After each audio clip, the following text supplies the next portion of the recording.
Cette semaine dans Jamais trop pas assez, on va parler de la démission de Keir Starmer, Keir Keepler. On va également parler d'une autre démission, la démission de Tulsi Gabbard, qui était la directrice du renseignement américain. On verra ça avec Marie, on verra pourquoi elle part et ce qu'elle raconte en partant. Voilà ce qu'elle nous laisse comme cadeau. Et nous parlerons également, à l'heure de la menace des ingérences extérieures, on va s'intéresser, nous, aux ingérences intérieures sur les réseaux sociaux. L'ennemi de l'intérieur, sur les qui réseaux est en sociaux. nous. Voilà. Il y aura bien sûr le top des bonnes nouvelles. Je te propose qu'on y aille tranquillement. C'est parti.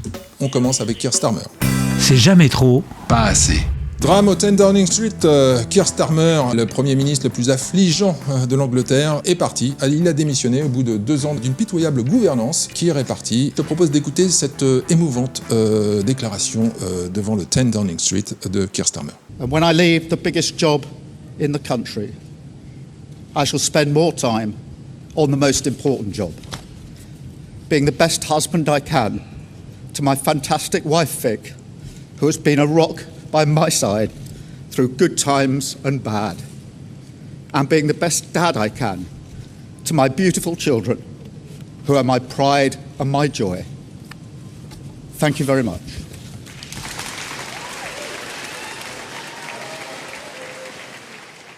Donc Keir Starmer part. Alors on va pas le pleurer ici. Hein. On en a beaucoup parlé cette année de Keir Starmer et de l'Angleterre, parce que ça a beaucoup bougé depuis. Ouais. Déjà, on remarque que c'est le 6e Premier ministre en 10 ans. Ouais, depuis le Brexit, ouais. Voilà, depuis le Brexit. Ouais, il y a un petit souci en termes de. Lequel Brexit, on peut le dire, n'a pas eu lieu. Enfin, il a eu lieu, mais partiellement, parce que parmi les raisons profondes du Brexit, il y avait le contrôle des frontières, et notamment les migrations. Or, on a vu, là, j'ai vu passer une étude qui montre que, en fait, ces dernières années, c'est devenu complètement incontrôlé, les frontières. Et notamment une étude qui porte sur les prénoms.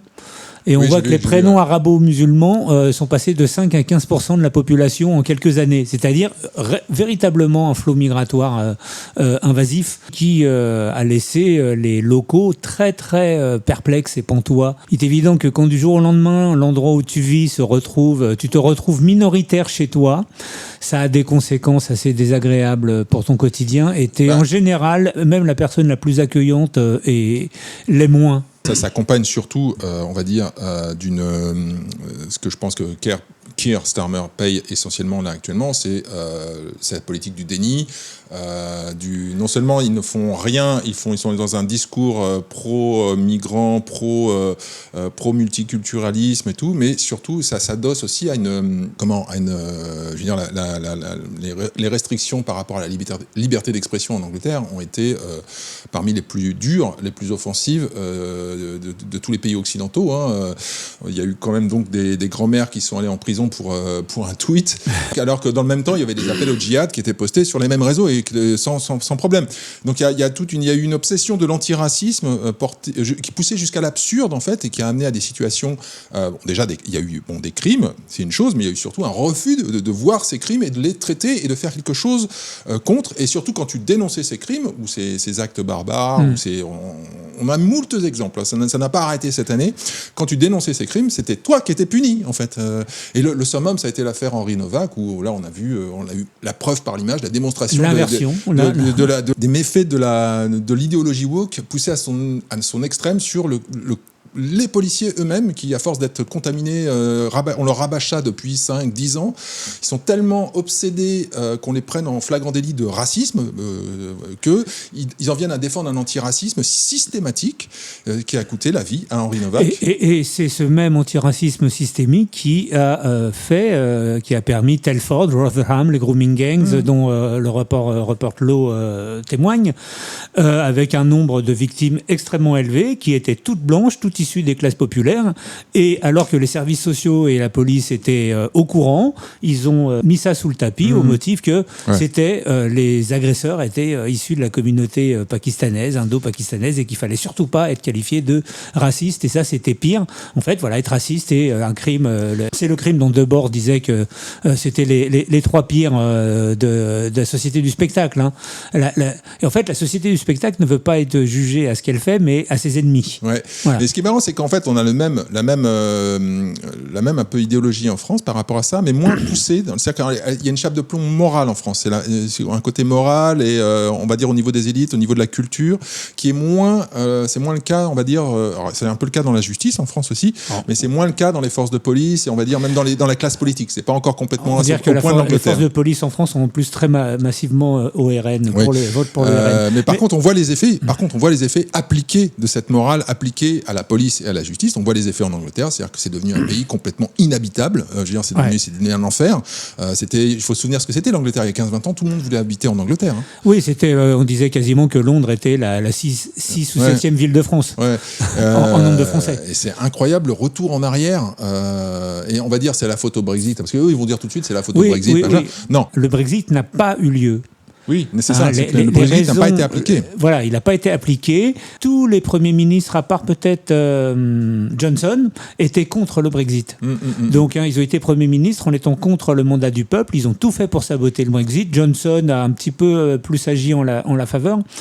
Et donc, en fait, 10 ans plus tard, et je reviens là-dessus, le contrôle des frontières a été l'une des raisons principales du Brexit et était ce qui était dans le programme, et ça n'a certainement pas été appliqué, ou plutôt, c'était la fin du contrôle des frontières en Angleterre, vu le nombre de personnes qui sont entrées. J'irais même plus loin. Jusqu'à l'Irlande du Nord. Ouais, je pense même qu'il y a, parce que ça fait 10 ans, là, le Brexit, je pense même qu'il y a, et on le voit vraiment très fortement à travers Keir Starmer, qui a une volonté en plus de tout mettre ça sur le dos du Brexit, mais de le faire payer aussi aux Anglais. Peuple, aux Anglais. Bien sûr. C'est-à-dire que vraiment, je pense que dans l'humiliation qui a été faite aux Anglais, il y a vraiment ce côté, vous avez mal voté, vous allez payer pour ça, quoi.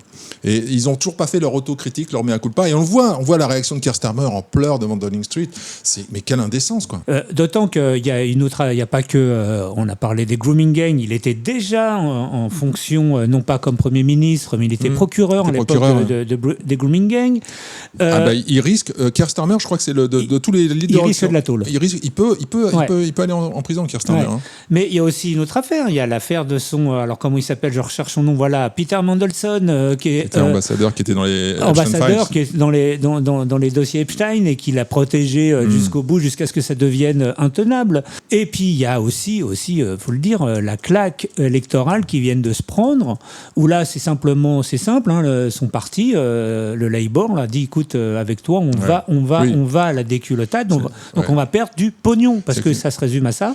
On perd des postes, on perd de l'argent. En fait, il n'a pas été sanctionné sur son discours, sur son action ou quoi que ce soit. Il a été sanctionné sur le fait que maintenant c'est un épouvantail à vote. C'est-à-dire que vraiment ils sont en train de perdre gravement la classe populaire, un vote de gauche, on va dire, qui était parce qu'on parle quand même. Et je dirais même les écolos. Ce qui reste un petit peu de classe moyenne en centre-ville, c'est les écolos. Donc c'est purement à des fins de visée électorale en fait qui dégage. Mais il va être remplacé par la même.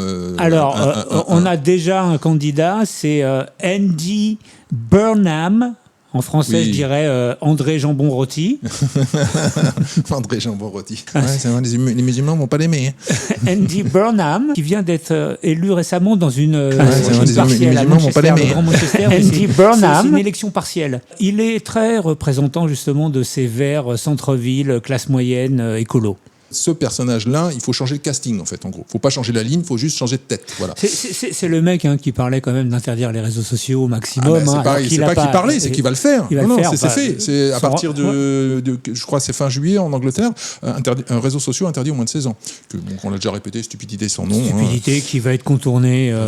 L'Australie a essayé, ça y est, ça marche déjà pas. On fait ce qu'on peut pour brider, et puis surtout on martèle que tout est de la faute des réseaux sociaux, que machin. On l'a vu dans le cas de Birmingham, de Belfast et de Henri Novak. Et plus le procès de la révélation de l'affaire Henri Novak que le procès d'Henri Novak, en fait. C'est ça qui est fascinant. Tu avais quelque chose à rajouter sur Keir Starmer et sur cette situation anglaise, Louis-Marie, avant que nous passions...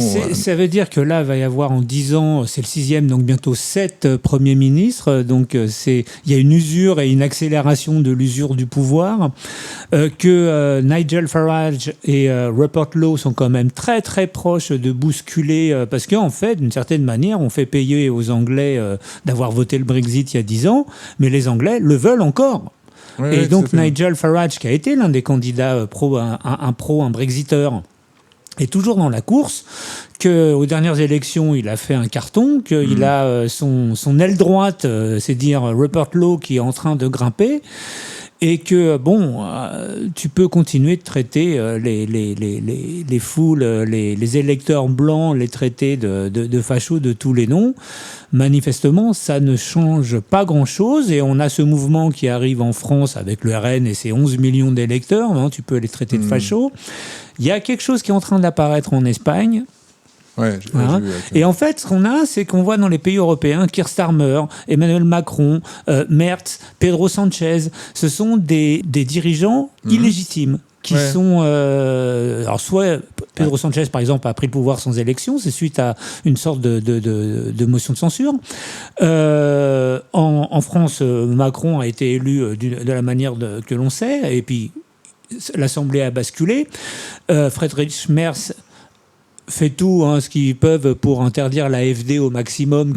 Voilà, donc il y a quelque chose d'une droite qui est en train de revenir. Je ne sais même pas si c'est une droite, c'est vraiment si c'est le peuple. un anti... Il y a vraiment une dynamique, on en avait parlé sur la possibilité d'un printemps des peuples, une dynamique, on va dire, européenne. Pour le coup, il y a vraiment une Union européenne là-dessus, sur un rejet de la... Alors je dirais pas du modèle européen que nous avons dû, parce que je pense qu'encore les Européens restent encore majoritairement pro-Europe, mais en tout cas sur une remise en cause très nette du progressisme centriste, et au passage je pense que le wokisme aussi est en fin de course, le discours écologique est en fin de course, il y a plein de choses qui sont en fin de course. Donc là on vit les derniers soubresauts. Ce qui est intéressant par rapport à tous les pays que tu as mentionnés, c'est que les peuples commencent à se révolter, les gouvernements se raidissent et se succèdent à une vitesse assez incroyable. Tu as parlé de l'Angleterre, la France je ne parle pas, je ne compte même plus le nombre de premiers ministres qu'on a eu en 3 ans. Un sentiment de fin de...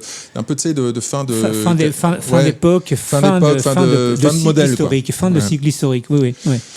Donc voilà, je pense qu'on va en reparler d'ici la semaine prochaine de l'Angleterre, parce que je crois qu'on n'a pas fait une émission sans parler de l'Angleterre depuis au moins 2 mois. C'est ça, chaque semaine, ça revient. En Angleterre ou au sens large, Royaume-Uni. Voilà, Royaume-Uni, ce qu'on a parlé de Belfast la fois dernière.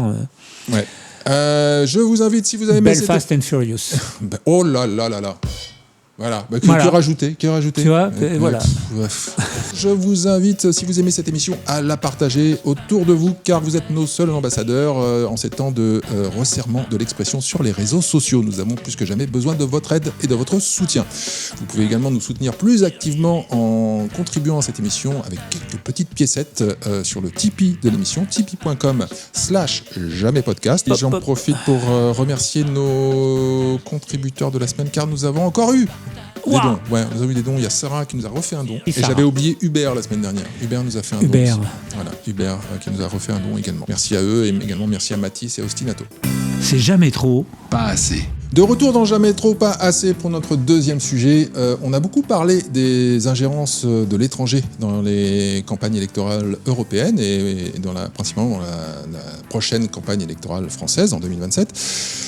Mais là, on s'est demandé avec Louis-Marie s'il n'était pas intéressant de se pencher sur les ingérences de l'intérieur, c'est-à-dire celles qui viennent d'ici. L'ennemi est en nous. Ce qui a provoqué cette rubrique, c'est la conjonction de 3 affaires, a priori, qui n'ont rien à voir entre elles, si ce n'est qu'elles arrivent quasiment à 4 jours d'intervalle sur des personnes, on va dire, de la droite, un peu proche de l'extrême droite, voilà, sans être forcément militante, mais en tout cas, sachant que, qui influence d'une façon ou d'une autre la droite, on va dire. On pourrait discuter longuement de l'extrême droite. Moi, j'avance de plus en plus la thèse que l'extrême droite, ça n'existe pas, c'est juste un moyen de qualifier la droite, de la disqualifier plutôt. Voilà. Parce que si tu regardes le programme du RN, le RPR de Jacques Chirac avait le même. Hein. Oui. Voilà. Non mais alors, ce que tu dis sur les disqualifications, ça marche aussi sur l'extrême gauche. C'est vrai aussi. Oui. Je vais résumer un peu ces affaires. Donc il y a d'abord eu le rédacteur en chef du magazine Frontières, magazine de droite réactionnaire, un peu proche des idées d'Éric Zemmour, on va dire. Et donc Éric Ténier a été condamné par le tribunal de Bobigny le 18 juin 2026 à 6 mois de prison avec sursis et 10 000 € d'amende pour avoir publié dans un hors-série du magazine Frontières les noms et coordonnées professionnelles d'avocats spécialisés en droit des étrangers. Quelle loi a été utilisée pour condamner Tegner ? C'est la loi Paty, Samuel Paty. Ouais, c'est fabuleux, c'est dingue. Donc c'est un détournement d'une loi qui a été utilisée pour condamner un journal et un journaliste, parce qu'en fait, l'attaque au nom des droits de la presse, ça passait pas. C'est qu'il n'y a pas eu de diffamation. Les mecs sont réellement des avocats qui défendent les migrants. qui défendent réellement les migrants. Donc, en soi, il n'y a pas eu de diffamation. Donc, il n'était pas possible d'attaquer ce journal au nom du droit de la presse. Donc, on l'a attaqué avec quelque chose qui ne ressort pas du droit de la presse, mais la lutte contre le terrorisme et de la protection des fonctionnaires. C'est incroyable. Ça recoupe exactement ce qu'on avait. Donc, ça recoupe l'affaire. Donc, la deuxième affaire dont je vais parler, on en a parlé la semaine dernière, c'est l'affaire Jean-Hugues Gana. Voilà. Même histoire, à peu près la même chose. Bon, Jean-Hugues Gana est un militant identitaire. Voilà. Résume, hein, il a filmé devant son carrefour, dans son petit village où il a grandi. En plus, je pense qu'il n'a pas cherché à le filmer, il est tombé dessus. Il est tombé dessus. Il y a des migrants sans papier qui sont au pied du supermarket. Il fait un truc et je l'ai revu la vidéo là hier. Voilà, mon village a changé. Maintenant, on est entouré des cousins des talibans, machin. Voilà. Bon, elle est condamnée la même semaine pour propos injurieux. Donc, alors je crois qu'il a chopé lui. Chaque migrant va toucher 600 €. Je crois qu'il a 5000 € d'amende, un truc comme ça. Enfin bon, tout ça géré en 4 mois. Là où on voit des affaires qui sont. Là, oui. Quand tu vois l'affaire Barella ou du machin. Et quand on va parler de l'affaire Liana, effectivement, quand on dit il y a eu des dysfonctionnements et puis on croule sous les dossiers, attendez, la priorité n'est pas au même endroit et ça, c'est vous. Et il y a également donc une troisième affaire qui a eu de justice la même semaine. Donc c'est Thaïs Descuffon. Voilà. Alors je ne sais même pas comment la définir. Elle était à Némésis, je crois. Non, elle n'était pas à Némésis. Elle était à Génération Identitaire. D'accord. Donc c'est une militante identitaire. Le groupe a été dissous depuis et qui faisait des happenings politiques. Le groupe ayant été dissous, c'était une jeunette. Elle avait 18 ans quand elle était dans ce truc-là. Elle s'est reconvertie, alors on va dire, elle s'est reconvertie dans le marché de la solitude et de la misère sexuelle. Donc, il n'y a pas de secteur idiot. Elle donnait ses conseils et vendait des formations à des jeunes gens et des jeunes hommes, surtout. En tenant le discours que l'on qualifie de pilule rouge.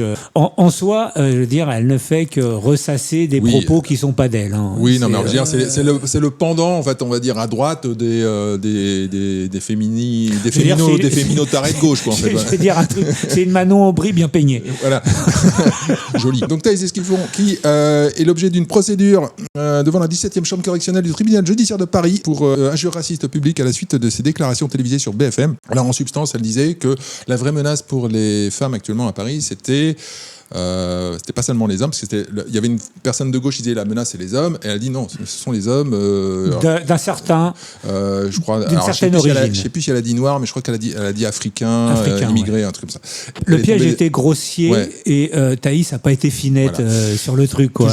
Toujours est-il que comme elle avait déjà été condamnée pour d'autres choses et tout, elle risque gros. Maintenant, elle a vraiment de la prison ferme.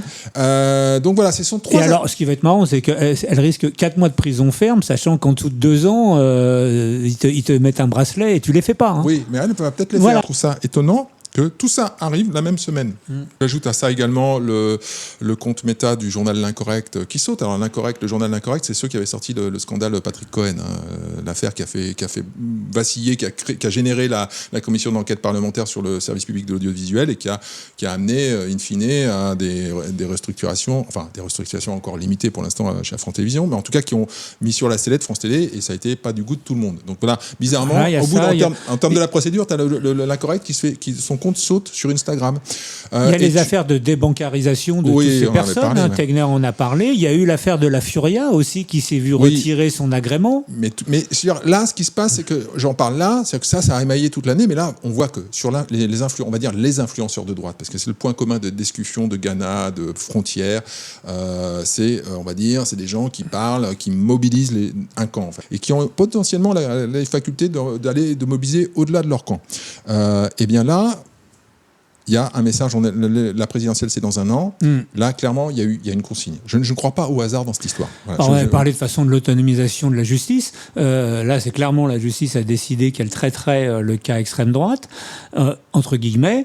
Et quand, par rapport à l'affaire Liana, on dit oui, mais ça, on manque de moyens, puis c'est une question de priorité. Non, les priorités, elles sont claires, elles sont établies. Les moyens sont là où il faut qu'ils soient dans le but de faire taire ce type d'ennemis de l'intérieur et de dissidence.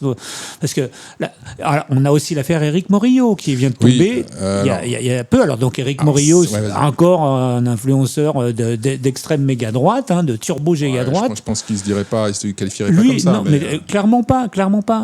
Mais Mais de toute façon, dès lors que tu n'es pas d'accord avec une pensée officielle, tu es turbo-droite. Morillo, en fait, le truc, c'est qu'il avait, lui, porté plainte. Il a porté plainte pour utilisation d'une de ses vidéos. Par nos amis de SOS Fantôme, là, Conspiracy Watch. Sans qu'il lui verse les droits afférents. Et en fait, les mecs ont contre-attaqué et en fait, ils ont eu gain de cause. Et Morillo leur doit 22 000 balles pour préjudice à leur activité commerciale. Enfin, bon, de Conspiracy Watch, normalement, je crois que c'était une association au départ. Et surtout que 22 000 euros, je sais pas, vu le nombre de vues qu'ils font, qui est assez limité, j'ai jamais vu un dédommagement pareil, quoi. Parce que 22 000 euros, c'est pas une petite somme. Ça peut me mettre en difficulté. Hein, c'est l'équivalent de, je sais pas, d'un salaire. 22 000 balles, c'est un salaire annuel. Hein. Ouais, c'est 6 mois de salaire pour un petit salaire. Attends, tu rigoles, je veux dire, un SMIC, c'est moins de ça. Oui, mais toi, tu comptes sur les charges. Ah, tu es encore perverti. Mettez tout ça à la poubelle. Ça n'existe pas. Cette dette n'existe pas. Les charges, m'en fous. On va peut-être rejoindre le fil normal de la conduite de cette émission. Ouais, on revient. Et donc, oui, il y a un mouvement qui me semble très net. La justice, en tous les cas, c'est différente. C'est ce que je disais en préambule, c'est une ingérence de l'intérieur. Voilà. C'est l'ennemi de l'intérieur. On n'arrête pas de faire des communiqués. T'as Macron qui dit il faut qu'on arrive à bloquer les réseaux sociaux au moins de 16 ans, le machin. T'as le Cornu qui a fait tout un pataquès sur il fallait absolument brider le machin, il faut supprimer tel truc parce qu'il y a possibilité d'ingérence. Elon Musk qui est patati et patata. Starmer. Voilà. Et on voit qu'en fait, nous, on n'a pas besoin de réseaux sociaux pour faire boucler les gens. C'est-à-dire que ça se passe directement au niveau de la justice. Alors, c'est pas que les gens en question ne doivent pas être inquiétés ou condamnés. On dit pas ça du tout. Hein. Il y a sûrement je vais pas rentrer dans le fond du problème. De toute façon, ce que je vois, c'est appel a été fait dans tous les cas. C'est l'accélération du calendrier et la simultanéité de toutes ces affaires. Ces pressions, là, j'en ai vécu à une époque. Avant, ça arrive toujours avant les élections. Moi, c'était avant la première élection de Macron. Il y a bizarrement tous les comptes ont sauté, les machins, les tweets étaient plus lus. Enfin, c'était pas que moi, c'était plein de personnes. Mais on n'était pas des stars, mais on avait une petite influence. C'est comme eux, les Escuffions, Frontières, ça, ce ne sont pas des stars. Mais le message est passé. Le message d'intimidation, il est passé à ce camp. Ne parlez plus trop librement. Si vous continuez, c'est la tôle. Voilà, c'est ça. En fait, c'est un message qui est passé là. Eux sont visés très durement, mais en fait, ce qui est visé, c'est le message qui est passé à travers eux, à tout un camp.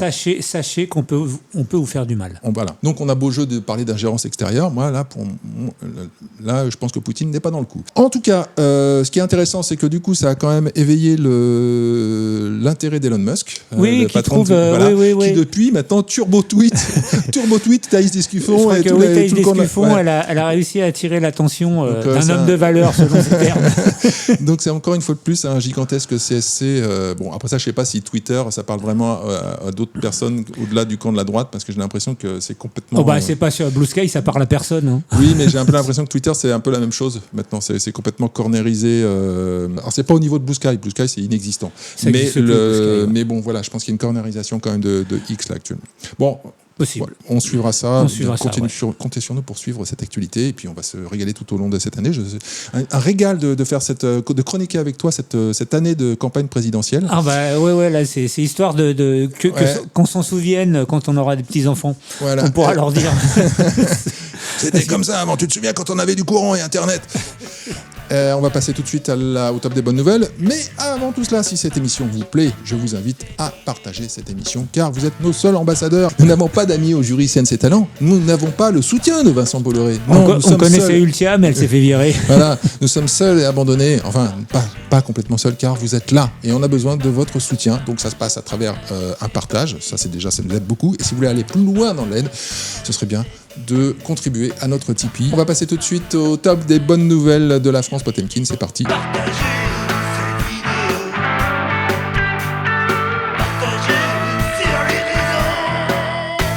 Mais tu ne sais pas ce que c'est la pression du direct. Oui, Marie, tu ne sais pas. Je suis en direct comme toi. Hein. Oui, mais moi, il faut que je gère les boutons, mon image, ma mèche. Tu vois, c'est compliqué. Oui, c'est ça, ouais. De retour dans Jamais trop pas assez, le podcast de la France Potemkin avec le 55e top des bonnes nouvelles, ou presque. On commence tout de suite avec le numéro 10. Numéro 10, c'est le retour de Raphaël Arnaud, le député et les filles qui faisait profil bas depuis la mort du militant de droite Quentin Derenque. Donc Raphaël Arnaud, figure-toi qu'il a été filmé par une équipe de l'émission Quotidien de Yann Barthès. Comment ? Vous avez l'impression qu'ils veulent de vous aujourd'hui ? Pourquoi est-ce qu'ils ne voudraient pas de moi, les instances de la France Insoumise, après toutes les polémiques qu'il y a eu ? Continuez à vous soutenir et continuez à vous mettre en avant pendant cette campagne de 2027 qui va arriver. Et la question c'est pourquoi est-ce qu'ils ne voudraient pas ? Non mais je sais pas, en vrai c'est une vraie question. Peut-être que vous avez un avis là-dessus. Vous pensez que c'est l'antifascisme qui dérange la France Insoumise? Vous pensez que c'est l'antifascisme qui dérange la gauche? C'est ça la question. Non, mais aujourd'hui, la jeune garde, elle est un peu moins fréquentable qu'avant. Moi, je vous pose la question, est-ce que vous pensez que l'antifascisme dérange? Est-ce que vous pensez qu'avoir un député antifasciste, à l'heure où on a des néo-nazis, notamment jusque dans des institutions comme l'Assemblée nationale, ça a du sens? C'est une question que tout le monde doit se poser. Et je pense qu'aujourd'hui, naturellement, les gens se disent que oui, a priori, c'est plutôt une bonne idée. Je sais qu'en dehors des cercles, des grands plateaux médiatiques, c'est pas trop le cas. Mais dans la rue, allez-y, interviewez les gens, demandez-leur s'il vaut mieux des députés antifascistes que des députés d'extrême droite. Je pense que la réponse sera très claire de la part de toutes. Donc la jeune garde reste fréquentable. Alors, ce qu'il faut, c'est une élection. On verra. on verra si les gens sont d'accord avec toi. Voilà, on là, verra. ce qui est très intéressant. Bon, déjà, vous n'avez pas eu l'image, donc je vous fais un peu le descriptif. Hein. Il est sapé, il sapé en turbo queer, truc marinière hyper moulante, lunettes de Rick Azaray, la petite boucle d'oreille, la petite barbe bien taillée. Il a deux boucles d'oreilles. Presque méconnaissable. On voit C'est qu'il- un dur à queer. Oh là là là là là. Ah, je l'avais pas vu venir celle-là. Elle est superbe, elle est propre, elle est carrée, elle tombe au bon moment. Ça s'appelle la blague punch. C'est le sophisme du faux dilemme. Hein. Oui. Il te coince dans une solution qui n'en est dans un dilemme qui n'en est pas un. On rappelle que donc quelqu'un a été lynché par 2 de ses collaborateurs il y a moins de 6 mois. Bon, on rappelle, il y a mort d'homme. Au passage, détail, un point de détail sûrement. On l'interpelle là-dessus assez. Moi, c'est vrai que c'est la première question que j'aurais posée, effectivement. Et c'est Quotidien qui la pose, c'est assez étonnant. Mais bon, voilà. Et là, très vite, lui, il sait, parce qu'il s'est rodé. Le mec, il a des communicants, il a médiatraîné le machin, il savait, il était. Donc tout de suite, paf, il dévie le truc sur c'est l'antifascisme. Là, on est toujours à notre place quand on est antifasciste. Face à moi, j'ai donc Quotidien, donc c'est bon, ils sont étiquetés à gauche. Donc si je leur dis antifasciste, c'est bon, c'est le mot magique, ça passe tout seul. À partir de là, ce mot-là efface tout le reste. J'ai lâché un mec. Non, c'est pas grave, je suis antifasciste. C'est se placer en haut de ma montagne d'invulnérabilité parce que je suis du bon côté de la barrière morale. Voilà, c'est ce qu'il essaye de faire. Et après ça suffit pas. Il l'attaque. Il faut qu'il salisse le mec en question. Voilà. Et puis qu'il se blanchisse à chaque fois en salissant les autres. Hein. On est grand quand on grandit, on te marche en dessus. Alors, pour moi, il sort un peu gagnant de cet échange quand même, Raphaël Arnaud. Pas super gagnant, mais il s'en sort très bien. On voit clairement qu'il a travaillé ça avec des communicants. Ça se voit. Il parle à son audience. Il parle aussi aux médias généralistes parce qu'il bascule le truc d'un point de vue moral et non plus d'un point de vue judiciaire ou d'un point de vue juste humain, en fait, j'ai envie de dire, quelqu'un qui est mort, tu vois. Non, on passe tout de suite dans le camp de la morale. Voilà. C'est Moraline Express. Que le fascisme arrive au pouvoir, voilà, tu vois, c'est ça. Ouais. Donc laissez-moi tuer les gens, merde. Enfin, donc, d'abord, c'est pas des gens. Oui, puisque c'est des nazis. Hein, donc voilà, hop là, carambouille, et hop, on est reparti. Et hop, on est reparti. Allez, au suivant. C'est bien, on va boire une bière. Alors, il y avait cette intervention-là. Moi, je l'ai découvert, en fait, je ne regarde pas Quotidien, j'ai découvert par le remue-ménage que ça a provoqué à gauche. Parce qu'en fait, ce qui se passe, c'est que cette interview, elle a provoqué un effroi à gauche. Enfin, vraiment, ça a scandalisé le camp de la gauche. Mais pas pour les raisons qu'on croit. Pas par rapport à la réponse de Raphaël Arnaud, c'est parce que Quotidien a osé poser une question à Raphaël Arnaud sur le sujet. La page de Quotidien, mais c'est un festival. C'est un truc, la page Facebook de Quotidien, de réactions outrées du camp de la gauche. Et je vais t'en passer une parce qu'il y a un influenceur de gauche qui s'appelle Ribot dans la sauce, qui a fait une vidéo. Alors elle fait 5 minutes, on va la regarder, on va la commenter. Il a l'avantage que j'ai pas à vous lire tous les commentaires parce qu'il fait en substance, il fait du react là-dessus et on va faire du react sur son react. Donc je vois l'interview dont tu parles, effectivement, il est turbo queer, notre ami Raphaël. Ouais, ça je vous avais prévenu. Je passe. De toute façon, j'ai une petite théorie sur les gens qui sortent entre mecs taper des autres mecs dans la rue. Je pense qu'ils soient de gauche ou de droite, hein, d'ailleurs. Et comme disait OSS 117, ça reste entre nous, ce qui se passe là. Exactement. On écoute donc Ribot dans la sauce. J'aime me beurrer la biscotte. Quotidien est absolument détestable. Vraiment, j'ai vu la séquence, j'étais en mode... Alors, on fait un petit point fashion, là, quand même, le mec, il ressemble à rien. C'est une sorte de mix entre Miami Vice et Princesse Sarah, je sais pas trop. C'est Candy. Oh, waouh. Abasourdi, je tombe. Attends, c'est à ce point-là? C'est à ce point-là? Pardon? En Big 2026 avec le fascisme à nos portes? Le fascisme à nos portes, hein, le fascisme ouais. est à nos portes, évidemment. On rappelle que ça nous donne le droit de tuer n'importe qui, parce que le fascisme est à nos portes. Le fascisme est à nos portes. Voilà. Ils sont en mode genre, non mais les filles, on les aime pas. Mais on s'en bat les couilles, les filles, c'est la gauche aujourd'hui. Si vous voulez dire, oui, je suis de gauche, bah vous allez arrêter de chier d'être anti-LFI. Ils se disent de gauche comme en étant anti-LFI, alors que LFI, aujourd'hui, c'est la gauche LFI. Tout le monde est d'accord pour le dire, quasiment. Allez, le quasiment étant l'EPS, ouais. le PC, ça c'est le quasiment, tu sais. Oui, non, mais ceci dit, tous les gens qui vont se rallier à LFI dans la dernière ligne droite, de toute façon. Voilà. Vous avez pas honte? Vraiment, hein. C'est de la folie. Déjà, alors, on va se foutre de la gueule de son physique, j'en ai absolument rien à branler. Le luxe que l'on a de ces discussions alors que le fascisme est à nos portes. Oh là là là là. De connards d'école de commerce. Wesh. Alors là, il parle du journaliste de quotidien. Hein. Voilà. Ah ouais. Ah oui, non, parce que tu vas voir, je te passe. C'est en train de devenir un journal de turbo-droite. Si ça, c'est pas une tête de petit connard sorti d'école de commerce, il allait se faire foutre. Qu'est-ce que c'est que ce gars? Genre vraiment, il est détestable. En Big 2026. En 2026. Avec Alors le fascisme à nos portes. C'est comme moi, il a un pad, tu sais, il a un pad, toutes les 20 secondes, il dit le fascisme est à nos portes, tu vois. Parce qu'il se fatigue sinon. Avec le fascisme à nos portes. Toc toc, c'est le fascisme. Extrême droite, Quentin de Roque. Militant d'extrême droite. On rappelle que ce mec était néo-nazi. Les antifas qui sont justement là pour se défendre par rapport à ce genre d'énergumène. Ils ont tué un militant d'extrême droite. Mais va te faire enculer, toi. Hein. On s'en bat les couilles de votre émission de merde. Un bon féministe. Je trouve que le registre homophile dans lequel il s'exprime, effectivement, est à la fois soutenu et tolérant. et semble indiquer que une tolérance rectale et une certaine plasticité. C'est ça ta question? Avec qui tu veux danser en fait? À un moment donné, il faut aller se faire enculer vraiment. En pleine fascination de la société, vous allez chercher la petite bête auprès de. Parce que le fascisme, c'est à nos portes. Ouais, alors qu'on est en train de se faire enculer, j'ai pas compris. Dans la machine et agir comme un petit fils de pute minable quotidien. Et donc là, l'extrême plateau, je trouve, est encore plus intenable. Bah, je vais sucer un nazi mort pour la peine. Bah, vas-y, suce un nazi mort. C'est merveilleux. Putain, je serais la famille, mais je l'attaquerais, mais grave. Sébastien Dorin. Ouais. Quand tu ne même pas de son prénom, tu Non, n'as mais même pas su surtout, le l'affaire, mec a un petit problème dans sa sexualité. Je crois qu'il je a crois du que mal à savoir de quel côté il Je pense qu'il rêve de se faire prendre par fasciste. un néo-nazi. Je pense que c'est ça en fait. Coucou le fascisme à la porte, mais à la porte de qui en fait? Nommément, ça n'a pas l'air de peser sur sa conscience. L'un de ses principaux collaborateurs à l'Assemblée nationale est directement impliqué dans la scène du meurtre. Je pense que c'est le qualificatif qui convient. Raphaël Arnaud n'est absolument pas impliqué. Non, à peine. Mais surtout, le mec a dit son principal collaborateur est directement impliqué. On est d'accord que Raphaël Arnaud n'a pas de sang sur les mains. Enfin, bon, en tout cas, concrètement, sur cette idée. En tout cas, il n'est pas. Le minimum, c'est que, bon, quand tu as. je veux dire. Tu vois, quand on fait chier, je sais plus, que je pourrais pas te sortir, mais 1250 affaires à droite de t'as bu un verre avec un tel il y a 50 ans, tu dois démissionner de tous tes mandats.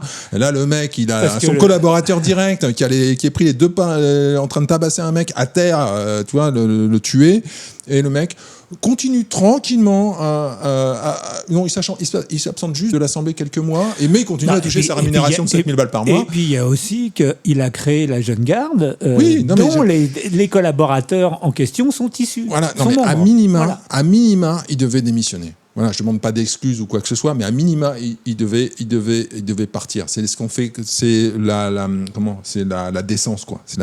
Mais non, ces gens-là n'en ont aucune. Ce qui est surtout intéressant, je trouve, c'est que ce mec essaye de défendre Raphaël Arnaud quand on n'a pas besoin. En fait, Raphaël Arnaud sort la meilleure version possible de défense par rapport à ce camp. Voilà.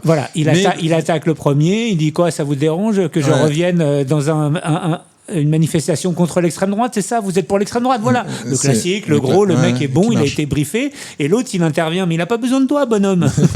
Donc c'est fascinant. C'est à toi, lui, Marie. Après ce premier des bonnes nouvelles qui était un peu long. Qui a duré une heure. Bon, je vais faire court. Alors moi, numéro 9. Ouais, je reviens sur cette mode technique qui consiste à récupérer des données publiques et puis à écrire un site sur lequel apparaissent ces données. Donc on avait parlé de mafrance.app, on avait parlé de celle qui recensait le Conseil de Paris. Celle-ci, c'est le site classé-sans-suite.com où des millions de témoignages anonymes de violences sexuelles apparaissent. Donc la plateforme a recueilli plus de 6000 témoignages anonymes faisant état de violences sexuelles et de leur traitement par la justice.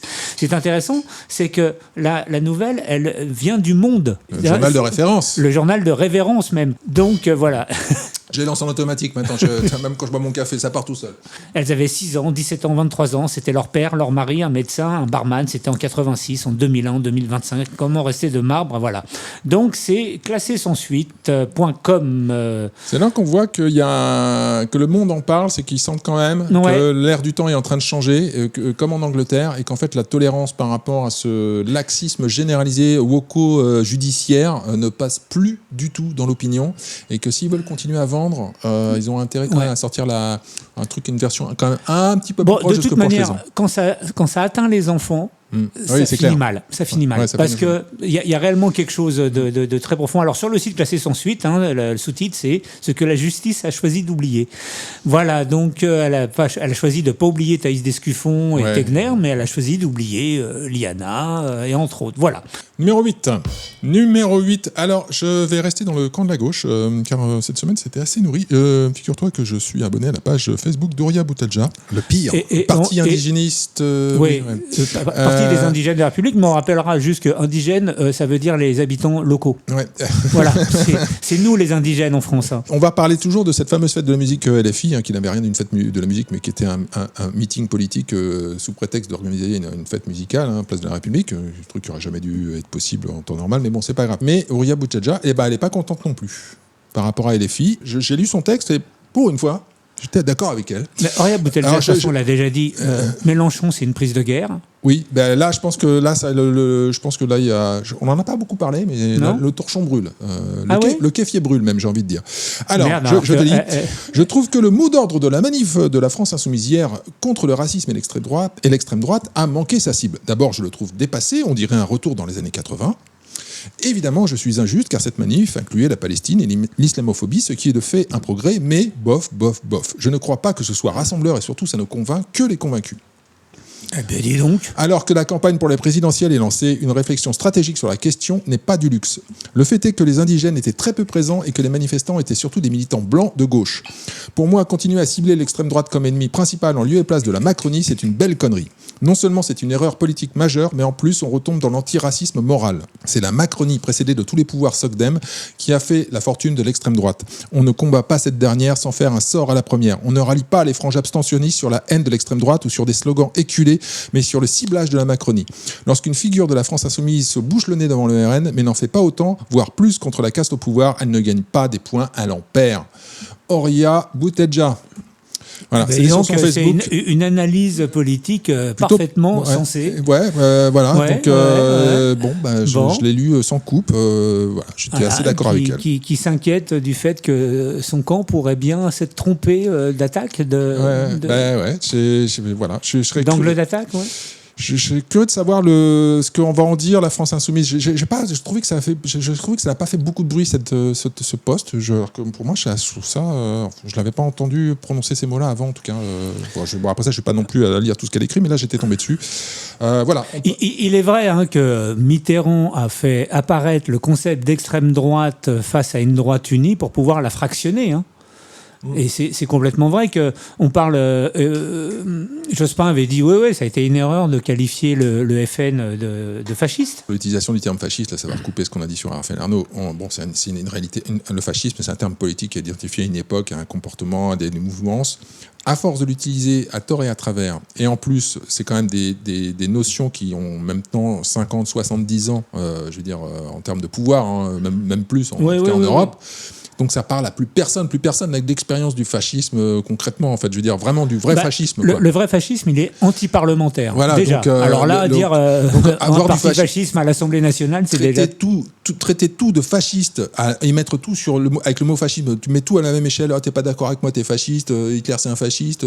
Ça, c'est fasciste. Le Cornu, c'est un fasciste. Bon, à la fin, si tout le monde est fasciste, plus personne ne l'est, ça veut plus rien dire. C'est exactement ça. Et on passe tout de suite au numéro 7. Alors, c'est moi. Alors, c'est le retour de Manon. Voilà, t'avais oublié Manon. Manon.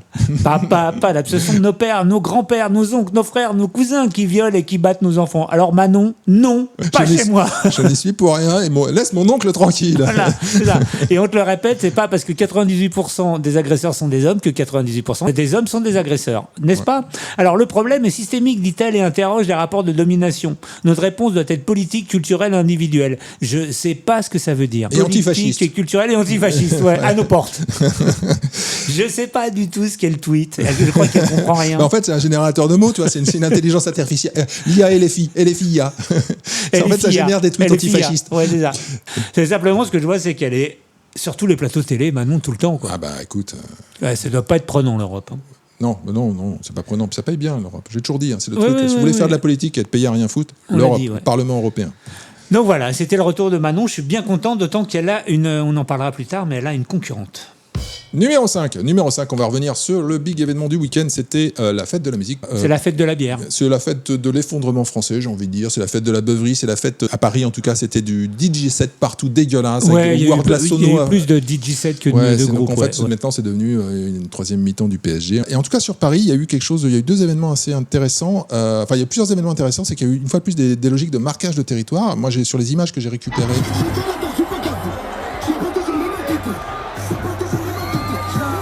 C'est vraiment nouveau. J'avais jamais vu ça dans les. J'en ai fait quelques-unes des fêtes de musique à Paris. Bah moi aussi, je les ai quasiment toutes faites depuis la première. Ouais, on est vieux. Ouais. Ce qui m'a interpellé aussi, c'est la débauche acceptée, malgré les tentatives vaguement de contrôle. Oui, vous n'aurez pas le droit de boire de l'alcool. Enfin, plus personne n'en a rien à secouer. Il y avait de l'alcool partout. Là, on est sur les quais à Paris. Et bon, c'est une agression, somme toute assez classique à Paris maintenant. Voilà. D'une londonienne qui se frite avec une française, apparemment. Voilà. Ça, ouais, bon. Ça valait vraiment le coup d'enlever les voitures des quais, je pense. Ça vaut de plus en plus le coup de sortir pour la fête de la ZIC. Ah oui, non, mais là, voilà. Non, parce qu'en fait, là, ce qui s'est passé, alors voilà, c'est là que je voulais en venir, c'est qu'en fait, je fais un petit pronostic. Je pense que c'est la fin de la fête de la musique. Je pense que c'était la dernière année. Voilà, je pense que ça n'ira pas plus loin. On n'est pas loin, ça touche. On touche à la fin de l'exercice là. Et on va avoir un truc du type, c'est pour protéger les enfants. Ouais. Alors, je disais que Manon Aubry, elle a une concurrente en la personne de Lucie Castex, qui est au moins du même niveau que Manon. Alors, Lucie, maire d'arrondissement, qui dit « Je ne vous entends jamais vous indigner quand toute une rue abrite des magasins d'instruments de musique. C'est la défense qu'emploie Lucie Castex pour défendre Master Poulet. » Donc voilà, c'est... Génération Testi-Crousti.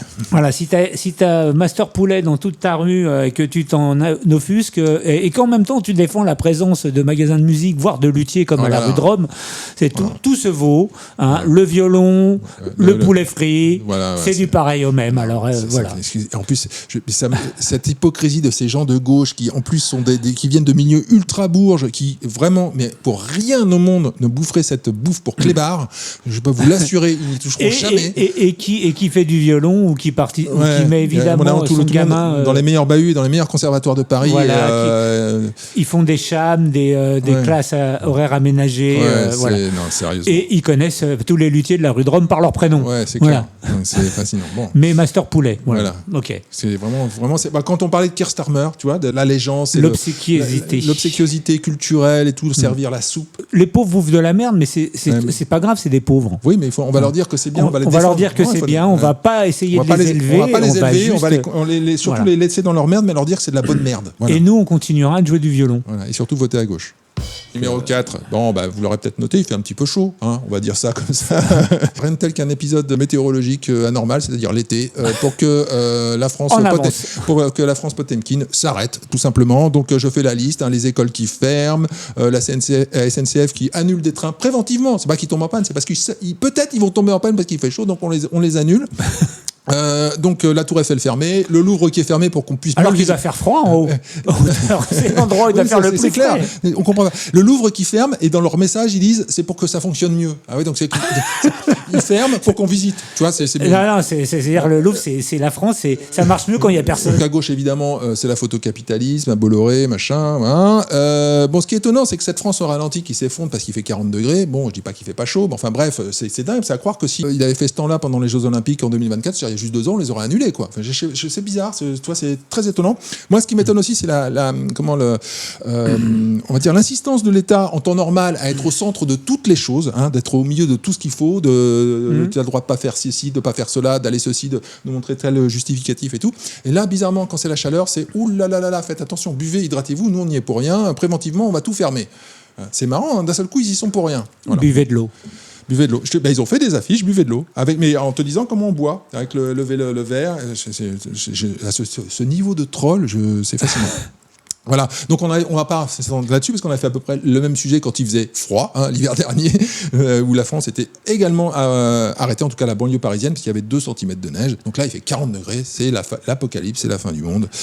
Et surtout, ce qui est fascinant, c'est ce débat complètement surréaliste sur les climatisateurs, la climatisation qui serait du fascisme à nos portes, littéralement. Littéralement, oui, la clim, c'est d'extrême droite. Et là, il y a Emmanuel Grégoire qui vient d'acheter 1200 clims parce qu'il y a encore cours dans les collèges et dans les écoles primaires. Donc, il y a encore des examens. Et on en est à se demander si on mettait des volets. C'est même pas la clim, c'est des volets. Parce que la plupart, par exemple à Paris, la plupart des lycées sont classés. C'est les bâtiments de France qui interviennent et ils refusent qu'on mette des volets. Donc, en fait, on a des problèmes de volets. Des volets extérieurs, tu sais, des trucs qui s'inclinent. Non, mais de toute façon, en règle générale, à Paris, ce niveau de température fait, mais c'est valable pour beaucoup de villes en France, de grosses villes, mais pour Paris très particulièrement, parce que l'immobilier est très très cher à Paris, c'est que tu vois bien que là, tu tapes 2 semaines de température d'été, parce que bon, il fait chaud, mais bon, voilà, c'est pas non plus... ce qui est exceptionnel, c'est le fait que ça dure. Mais en fait, là, ça démontre qu'en fait, cette ville est proprement en l'état inhabitable, à 40 degrés, plus de 2 semaines. C'est-à-dire que là, si ça continue encore 10 jours, c'est des centaines et des milliers de morts qu'on va voir à Paris. Parce que ça va pas pouvoir se passer comme ça. Il fait 50 degrés dans les appartements. Même les trucs bien où tu peux faire des courants d'air, là, c'est juste intenable.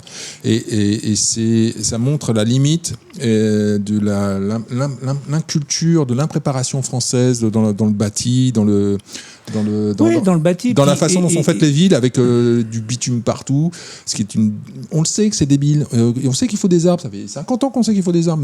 Même au Moyen-Âge, on savait qu'il fallait des arbres. Le problème, c'est que les arbres... ça met du temps.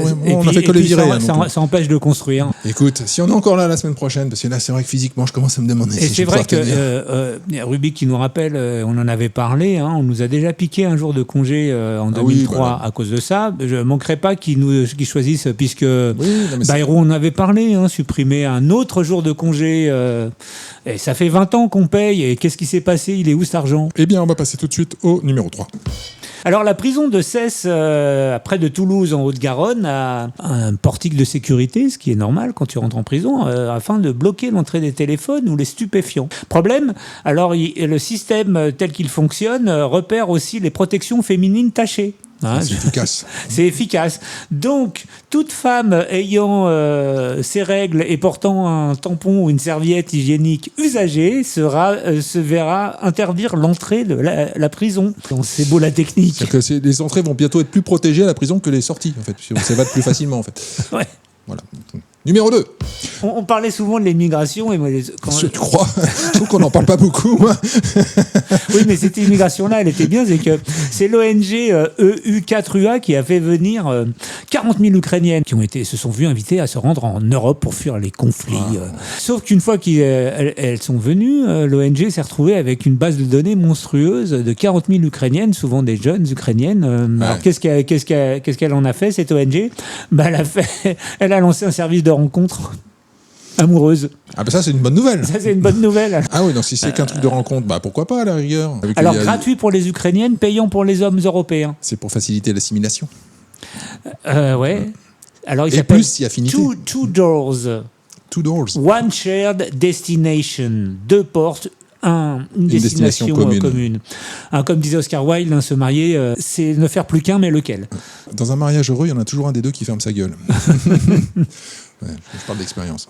Numéro 1, écoute, puisque nous sommes le podcast de la France Potemkin, je trouvais qu'il était de bon ton de célébrer un film qui s'appelle Le Cuirassé Potemkin et qui a 100 ans cette année, enfin c'était l'année dernière, c'est 1925, mais qui ressort grâce au distributeur qui lui-même s'appelle Potemkin, ressort en salle dans une version 4K partout en France, Le Cuirassé Potemkin de Sergei Eisenstein. Avec la fameuse descente du landau sur les escaliers. Qui est un chef-d'œuvre du cinéma, du 7e art, qui est vraiment communément reconnu par plein de cinéastes talentueux, qui a été la fameuse scène du berceau dont tu parles, qui a été souvent reprise en plein de films, notamment dans Les Incorruptibles de Brian De Palma, qui a fait une déclinaison un peu de cette scène.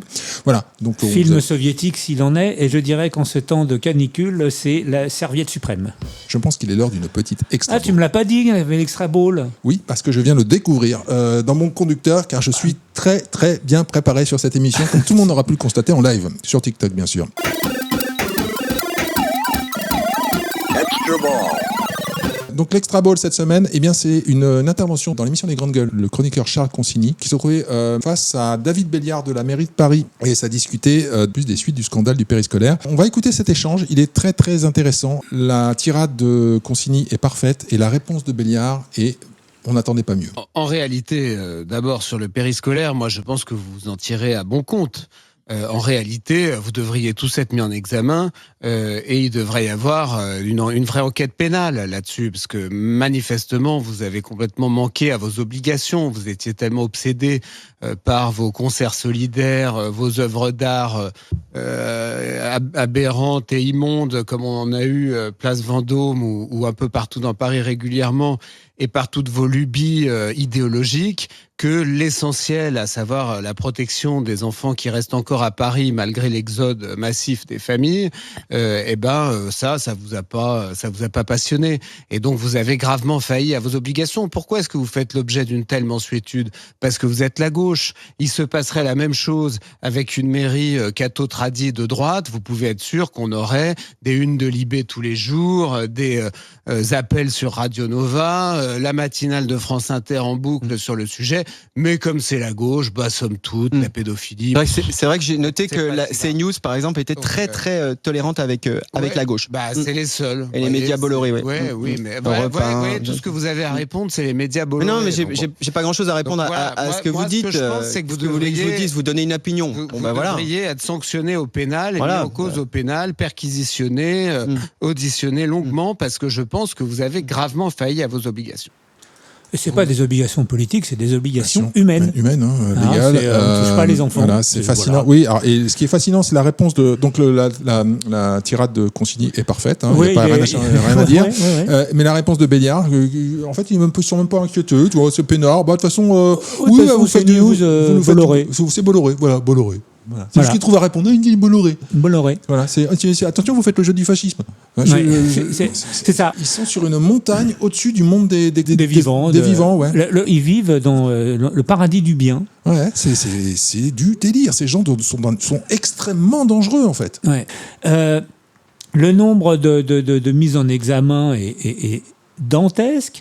Alors là, il y a la réponse d'Emmanuel Grégoire, ça a été une commission citoyenne qui doit rendre un rapport, et les choses, ce qui est en train d'apparaître, c'est qu'ils vont demander, ils vont demander à ce qu'on arrête avec la semaine des 4 jours et demi, c'est-à-dire la fin de la réforme de Najat Vallaud-Belkacem, qui est à l'origine la réforme de l'irruption du périscolaire dans les écoles, et la mairie de Paris étant l'une des dernières à suivre encore ce truc de 4 jours et demi. Donc là, c'est de dire, on revient à la semaine des 4 jours, il y a un mercredi, centre de loisirs. Ouais. Voilà, et puis les 4 autres jours, on bosse, quoi. Et bien voilà, c'était le top des bonnes nouvelles, le 55e du nom, le top des bonnes nouvelles, ou presque, parce qu'il y a quand même des nouvelles pas si bonnes que ça cette semaine. Si vous aimez cette émission, je vous invite à la partager. Vous êtes nos seuls ambassadeurs, on a besoin de propager cette émission. Si vous voulez nous soutenir plus concrètement, il faut nous aider, contribuer au Tipeee de l'émission, donc tipeee.com/JamaiPodcast. Je vous remercie, on vous remercie d'avance. Et voilà, on va passer tout de suite à la dernière partie de l'émission.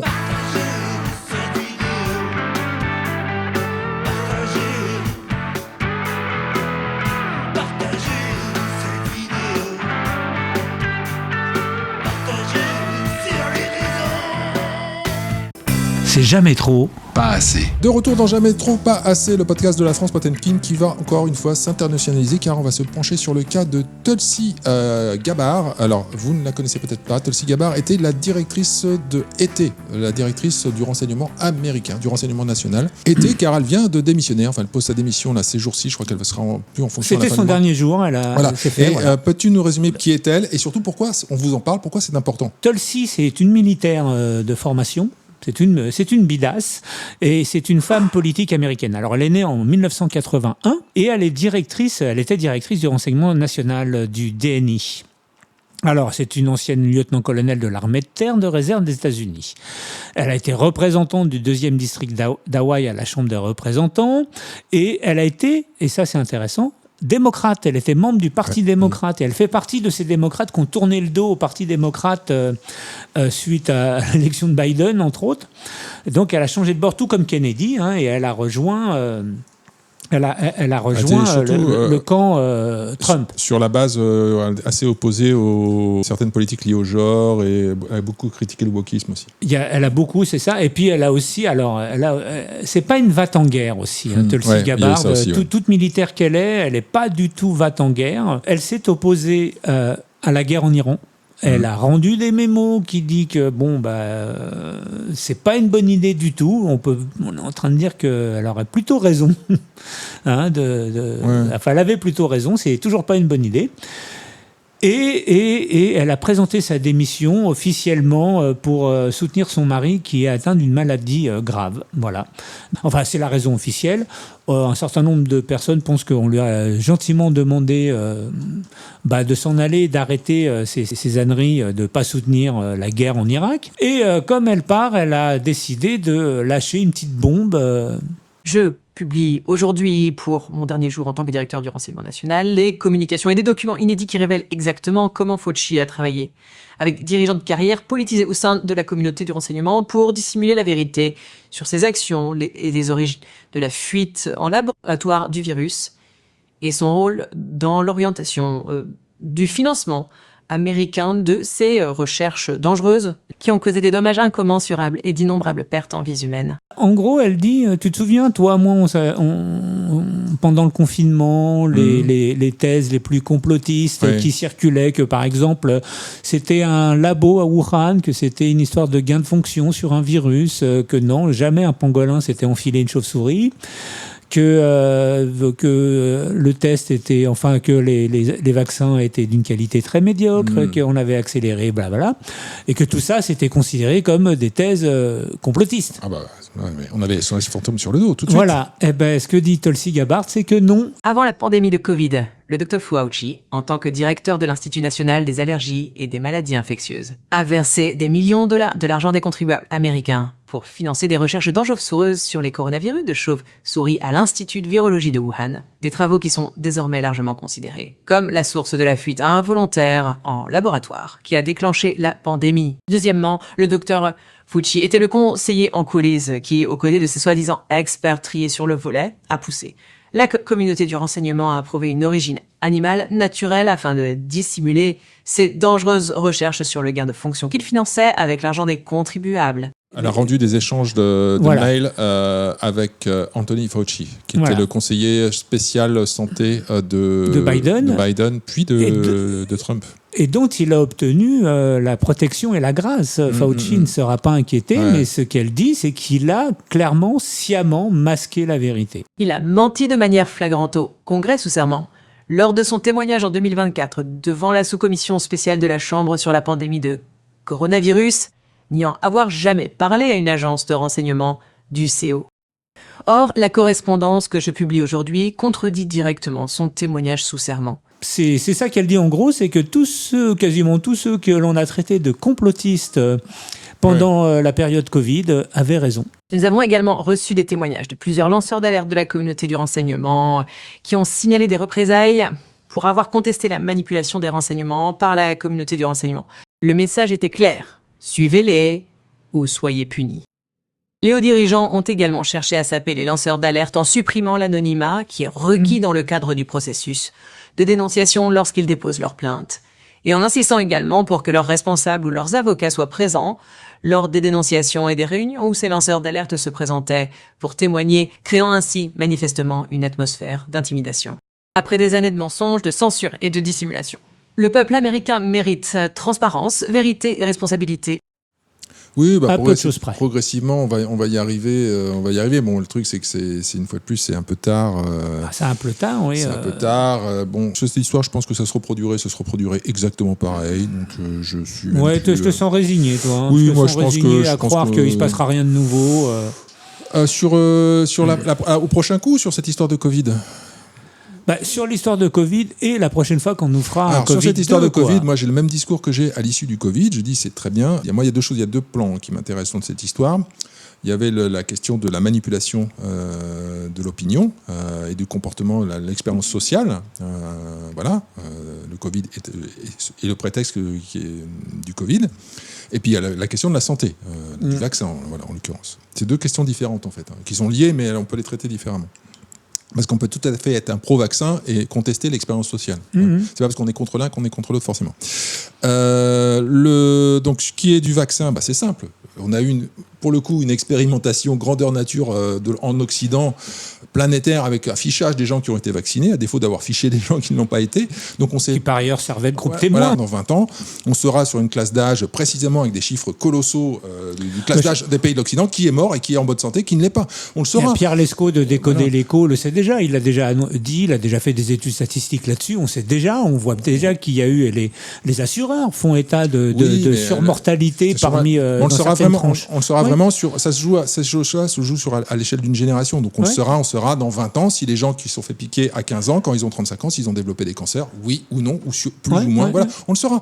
Donc, en tous les cas, la crise de mortalité, l'augmentation de la mortalité sur les pays occidentaux à partir de 2021, on a les chiffres. On a déjà quand même des indices. Voilà, on a des indices. Mais je prétends pas avoir la raison par rapport à cette question. Je ne sais pas. Je suis incapable de te dire si ce truc est dangereux ou pas. Moi, j'avais cette attitude que j'ai eue à l'époque et que j'ai toujours.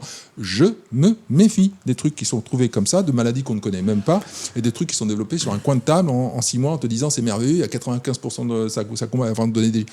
Voilà, je ne comprends même pas que ça marche. Mais bon, visiblement, ça marche. Donc là, on en vient deuxièmement à l'expérience sociale. Et là, c'est là que Anthony Fauci, tout ça c'est intéressant, parce qu'on a eu les mêmes ici. Voilà. C'est la manipulation des gens par la peur, par la pression, par le martèlement des messages de communication, du mensonge. Parce que clairement, là, ce qu'elle dit, on l'a vécu ici. C'est-à-dire qu'on t'assène un discours sans contre-discours. Et quand il y a un contre-discours, t'es traité une fois de plus de fasciste, de complotiste, de machin. Ouais. Il y a eu l'utilisation de la peur qui est une... avec en plus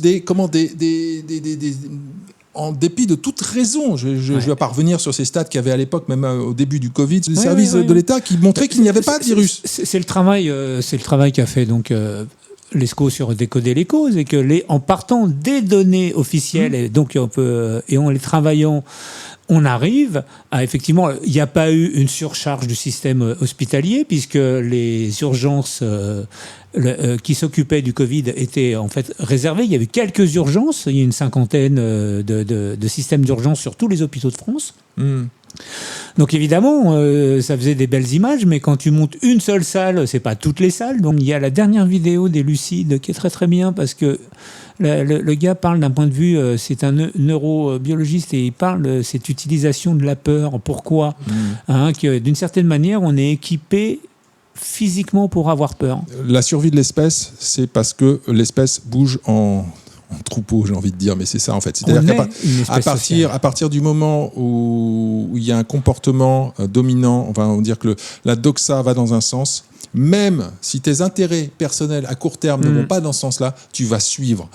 Parce que tu ne peux pas être exclu du groupe. Et on a eu la démonstration de ça. C'est une étude, c'est même plus de la sociologie, c'est quasiment de l'ethnologie. C'est un truc. C'est de l'anthropologie. On a eu une expérience de 1000 grammes à ciel ouvert. Ouais. Et voilà ce qu'on a eu. C'est pour ça que je dis que ça se reproduira. Parce que ça se reproduira exactement pareil, mais peut-être encore plus efficacement la prochaine fois. Ça a montré qu'il y a ça, mais ça a aussi montré qu'il existe des personnes qui ne peuvent pas se résoudre à suivre, et que ces personnes-là sont d'une certaine manière plus dangereuses que celles qui obéissent. Ce qui était intéressant, c'est qu'avant 1000 grammes, c'était 66% 1000 grammes. Là, on n'est plus à 66%. Oui. On est à 90%. C'est l'expérience de H, effectivement, où tu te lèves quand tu vois tout le monde se lever. C'est un peu ce ordre-là. Mais il en reste pas moins. Alors, il y a des biais. Il y a aussi l'idée, en tout cas pour 1000 grammes, mais ça marche pour H, comment tu fais pour supprimer le biais que le mec sait que c'est une expérience. Ouais. Voilà, ça. Et qu'il le fait parce que c'est plus simple pour lui de le faire, mais il a compris que tu n'envoyais pas du jus. Voilà. Mais le fait est que nous sommes un animal social, que notre survie dépend de la vie en société, que nous ne sommes pas des individus au-dessus du collectif. Le collectif nous protège. Aller à l'encontre du collectif est une expérience que certains peuvent se permettre, mais peu. Et c'est là que ça recoupe tout ce qu'on disait en première partie de l'émission sur les comportements électoraux. Et l'importance de définir un framing moral, c'est-à-dire un cadre moral duquel, si tu es extrait, tu es dans le mauvais camp, même si tu penses que c'est bon. C'est-à-dire qu'on en revient à un sondage français où tu as l'impression qu'il y a 50% de gens qui vont voter RN parce qu'ils ont ce discours-là et puis ils sont d'accord et tout. Mais au moment de transformer ça en vote, il faut l'assumer. Et là, ils ne l'assument plus parce que tu as encore cette chape de plomb morale. Je dis RN ou en tout, voilà, ça pourrait même, je pourrais même l'appliquer à Mélenchon dans l'autre sens.